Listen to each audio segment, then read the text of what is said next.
नमस्कार, मैं Arvind Kumar Singh from brain booster school Varanasi. आज मैं कहानी सुने और वैज्ञानिक बने भाग 3 में बिजली और मिस्टर शर्मा की शिक्षाप्रद और मज़ेदार कहानी माध्यम से बिजली के बेसिक कंसेप्ट के रहस्य को क्वेश्चन आंसर फॉर्मेट में कहानी में बताऊंगा, जिससे कि आपको इलेक्ट्रिसिटी के कंसेप्ट बारे में पता चलेगा और आपकी रुचि विज्ञान में बढ़ेगी, आपके सोचने की क्षमता में वृद्धि होगी, आप क्रिएटिव माइंड के स्टूडेंट बनेंगे, आपकी सोच बदलेगी और आप विज्ञान की क्षेत्र में नया खोज करेंगे, कहानी सुनेंगे और वैज्ञानिक बनेंगे, अपना विकास और देश का विकास करेंगे।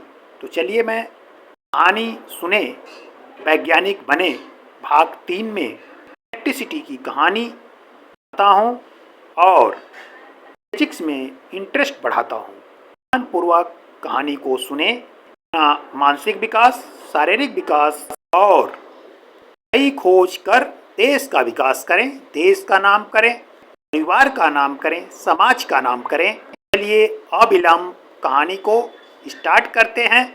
यदि आप नए व्यूअर हैं तो चैनल को सब्सक्राइब करें। यदि आपको अच्छा लग रहा है तो लाइक करें, अपने जानने वालों को शेयर करें। एक गांव के लोग मिस्टर शर्मा जी की बिजली के प्रति रुचि से बहुत प्रभावित थे और उनकी मज़ेदार घटनाओं से बहुत कुछ सीखते और हंसते रहते थे। इस कहानी में मिस्टर शर्मा जी नए नए प्रयोग करते, अनुभव लेते और गांव के लोग भी उनसे क्वेश्चन करते। उस क्वेश्चन का शर्मा जी धैर्यपूर्वक प्रभावी तरीके से उत्तर देते। से गांव के लोग गलतियों पर हंसते थे लेकिन उनके अनुभवों से सीखते थे। चलिए इस कहानी में सवाल जवाब के साथ आगे बढ़ते हैं। फिजिक्स में रुचि बढ़ाते हुए शर्मा जी के माध्यम से और गांव के लोगों के माध्यम से बिजली के कंसेप्ट को सीखते हैं, समझते हैं और इस कहानी को ध्यानपूर्वक सुनते हैं। गांव के अन्य लोग भी बिजली के बारे में कई सवाल पूछते रहते थे और मिस्टर शर्मा जी अपनी समझ और अनुभव के आधार पर उनके सवालों के जवाब देते थे। बिजली के बल्ब का पहला अनुभव। जब गांव में पहली बार बिजली आई तो मिस्टर शर्मा ने अपने घर में बल्ब जलते देखा और हैरान रह गए और सोचने लगे कि यह जादू कैसे काम करता है। गांव वाले पूछते हैं, शर्मा जी यह बल्ब कैसे जलता है? शर्मा जी उत्तर देते हैं, बल्ब में रोशनी तब उत्पन्न होती है जब बिजली का प्रवाह फिलामेंट के माध्यम से गुजरता है। यह फिलामेंट को गर्म करता है और वह चमकने लगता है। यह प्रक्रिया जूल हीटिंग कहलाती है, जिसमें विद्युत ऊर्जा को गर्मी और प्रकाश में बदला जाता है। गांव के लोग शर्मा जी को शाबाशी देते हैं और बहुत खुश होते हैं, उन्हें धन्यवाद देते हैं कि आपने बहुत अच्छी शिक्षा दी। दूसरा, पंखे का मज़ेदार अनुभव। गर्मी में मिस्टर शर्मा जी ने अपने घर में पंखा लगवाया। पंखा चलाते ही ठंडी हवा आने लगी और वे खुशी से झूम उठे। उन्होंने सोचा कि पंखा हवा बना रहा है। गांव वाले उनका पंखा देखने आते हैं और पूछते हैं, शर्मा जी क्या पंखा हवा बनाता है? शर्मा जी उत्तर देते हैं, नहीं, पंखा हवा नहीं बनाता। पंखा केवल कमरे में पहले से मौजूद उपस्थित हवा को गति देता है, जिससे हवा का प्रवाह तेज हो जाता है और हमें ठंडक का एहसास होता है। पंखे की ब्लेड जब घूमती है तो हवा को हमारे ऊपर फेंकती है, जिससे गर्मी कम महसूस होती है, यानी गर्मी कम लगती है, गर्मी दूर हो जाता है। शर्मा जी का इलेक्ट्रिक कुकर का अनुभव। एक दिन शर्मा जी अपने घर इलेक्ट्रिक कुकर लाते हैं। मिस्टर शर्मा जी ने एक दिन बिना पानी के इलेक्ट्रिक कुकर में दाल डाल दी।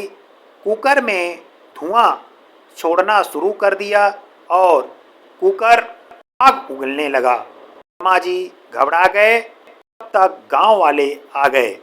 इस घटना को देखकर गांव वाले शर्मा जी पर हंसने लगे। गांव का एक व्यक्ति, यह कैसे हुआ? शर्मा जी ने कहा, मैं कुकर में डाल डाल कर उसे इलेक्ट्रिसिटी से कनेक्ट कर ऑन कर दिया और ऐसा हो गया। उसमें से एक बुद्धिमान आदमी बोला, हाँ जी, आप इतनी बड़ी गलती कैसे कर गए? आपको दाल के साथ पानी डालना चाहिए था। शर्मा जी उसको धन्यवाद देते हैं और आगे ऐसी गलती न करने का कसम लेते हैं। गांव वाले पूछते हैं, शर्मा जी कुकर को ठीक से कैसे इस्तेमाल करें, इसके बारे में बुकलेट को पढ़कर कुछ बताएं। शर्मा जी बोलते हैं कि मैंने आज ही बुकलेट पढ़ा, तो उसमें दिया था, चलिए उसके बारे में आप लोगों को बताता हूँ। इलेक्ट्रिक कुकर का उपयोग करते समय हमेशा निर्देशों का पालन करना चाहिए। कुकर में पानी या तरल पदार्थ होना चाहिए। ऐसी गलती मैंने किया, वैसा आप लोगों को नहीं करना है। तरल पदार्थ होना जरूरी है ताकि खाना सही तरीके से पक सके।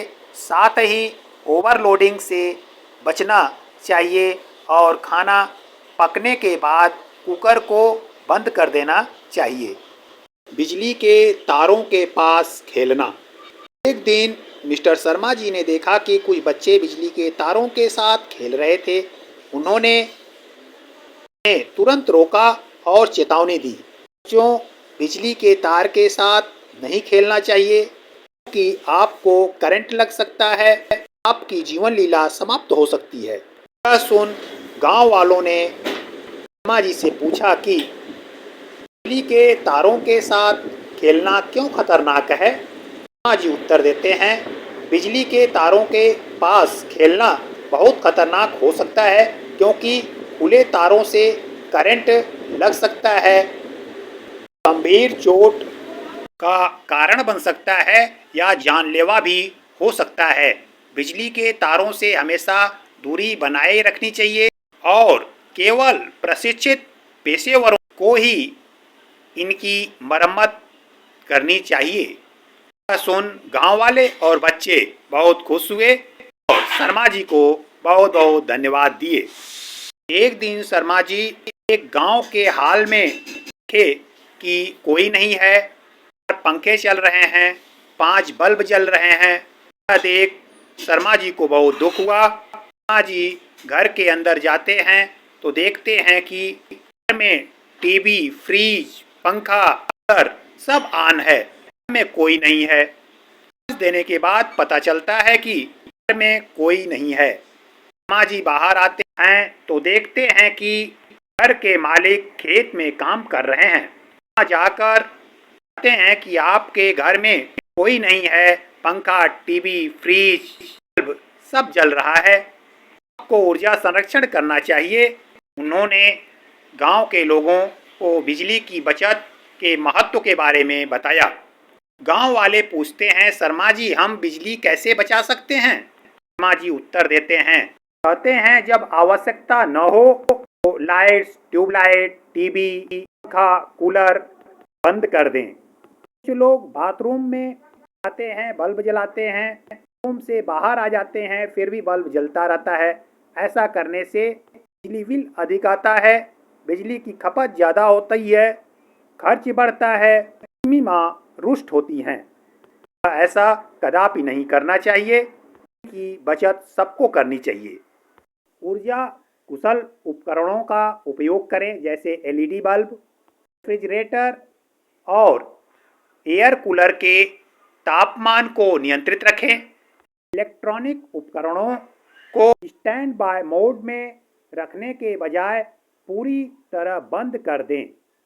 प्राकृतिक रोशनी का अधिकतम उपयोग करें। गांव का एक आदमी पूछता है, शर्मा जी बिजली का इतिहास और विकास क्या है इसके बारे में बताएं। शर्मा जी कहते हैं कि मैंने कल ही इसके बारे में पढ़ा, ये आज आप लोगों को बताता हूँ। मिस्टर शर्मा जी को बिजली की उत्पत्ति के बारे में भी जानकारी का शौक था। उन्होंने गांव में सभी को बताया कि बिजली का खोज कैसे हुआ, विकास कैसे हुआ। शर्मा जी गांव वालों से कहते हैं कि चलिए मैं बिजली का इतिहास और विकास प्रकाश डालता हूं, लोग ध्यानपूर्वक सुने और सीखें। बिजली की उत्पत्ति की कहानी कई वैज्ञानिकों के योगदान से जुड़ी है। बेंजामिन फ्रैंकलिन ने बिजली के बारे में अपने प्रयोग के माध्यम से जागरूकता बढ़ाई।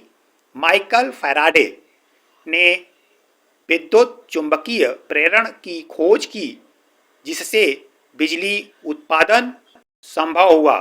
थॉमस एडिसन ने 1889 में पहला व्यावसायिक रूप से व्यावसायिक इलेक्ट्रिक बल्ब बनाया, जिससे बिजली का व्यापक उपयोग शुरू हुआ।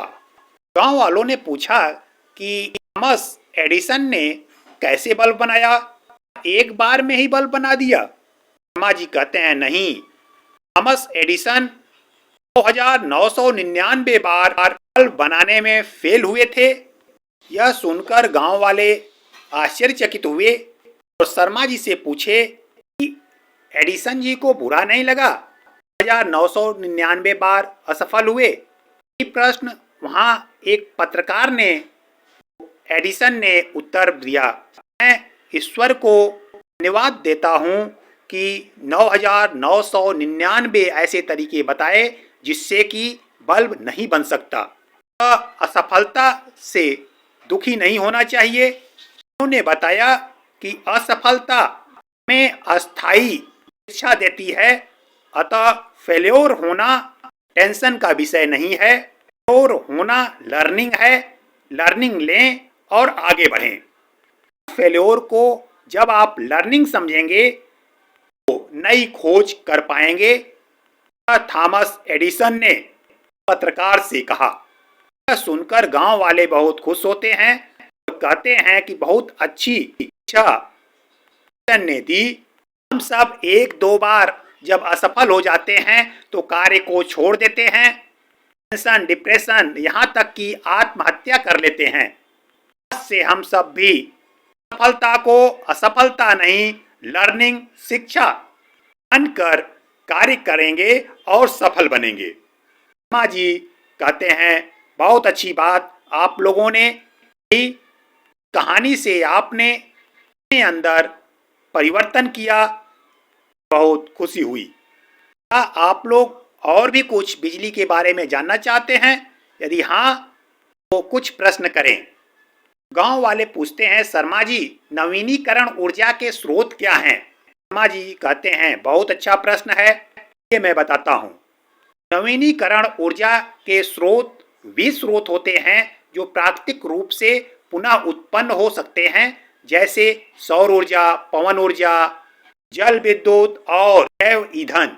ये महत्वपूर्ण हैं क्योंकि वे पर्यावरण के लिए कम हानिकारक हैं, प्रदूषण कम करते हैं और सीमित जीवाश्म ईंधनों पर हमारी निर्भरता को कम करते हैं। और भी कुछ प्रश्न पूछना है? गांव वाले कहते हैं नहीं शर्मा जी धन्यवाद, आपने बहुत अच्छी चीज सिखाई। मैंने आज जो सीखा अपने जीवन में अपनाएंगे, बचाएंगे, इसको आगे बढ़ाएंगे। धन्यवाद, नमस्कार, आपका दिन शुभ हो।